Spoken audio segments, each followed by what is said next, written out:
Toutes choses concourent au bien de ceux qui aiment Dieu, de ceux qui sont appelés selon son dessein. Car ceux qu'il a connus d'avance, il les a aussi prédestinés à être semblables à l'image de son Fils, afin que son Fils soit le premier-né de plusieurs frères. Et ceux qu'il a prédestinés, il les a aussi appelés. Et ceux qu'il a appelés, il les a aussi justifiés. Et ceux qu'il a justifiés, il les a aussi glorifiés. Romains 8, 28, 30. Et qui sont élus selon la préscience de Dieu le Père par la sanctification de l'Esprit, afin qu'ils deviennent obéissants et qu'ils participent à l'aspersion du sang de Jésus-Christ. Que la grâce et la paix vous soient multipliées. 1 Pierre 1, 2. Dieu est fidèle, lui qui vous a appelé à la communion de son Fils Jésus-Christ notre Seigneur. 1 Corinthiens 1, 9. En effet, ce n'est pas des anges que Dieu a soumis le monde à venir, dont nous parlons.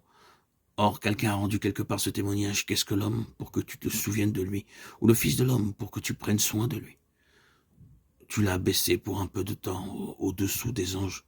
Tu l'as couronné de gloire et d'honneur. Tu as mis toutes choses sous ses pieds. En effet, en lui soumettant toutes choses, Dieu n'a rien laissé qui ne lui soit soumis.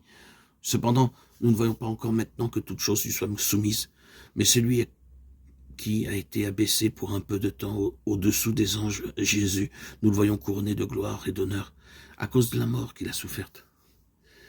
Ainsi, par la grâce de Dieu, il a souffert la mort pour tous.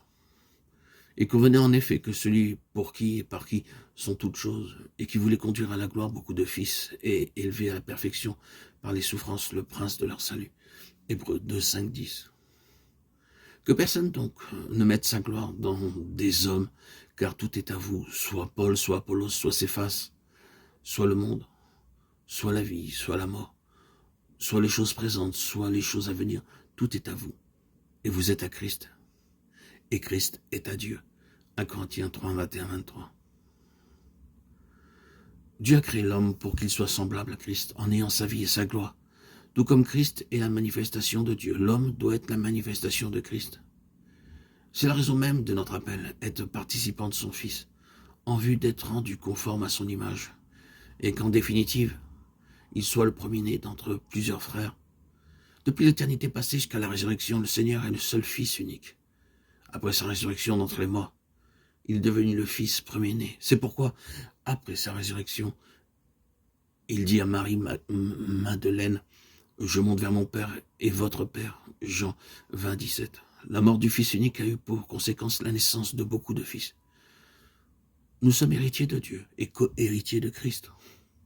C'est en vue de ce grand dessein qu'il nous donne la vie de son Fils. Romains 8, 17. Christ est venu comme un simple homme, s'est abaissé pour un peu de temps au-dessous des anges, pour être plus tard couronné de gloire et d'honneur. Dieu a créé l'homme dans un double objectif, recevoir la vie de son Fils, le faire entrer avec lui dans la gloire. C'est pourquoi le but de sa venue et de sa mort sur la croix est de conduire à la gloire beaucoup de fils. Hébreux 2, 10.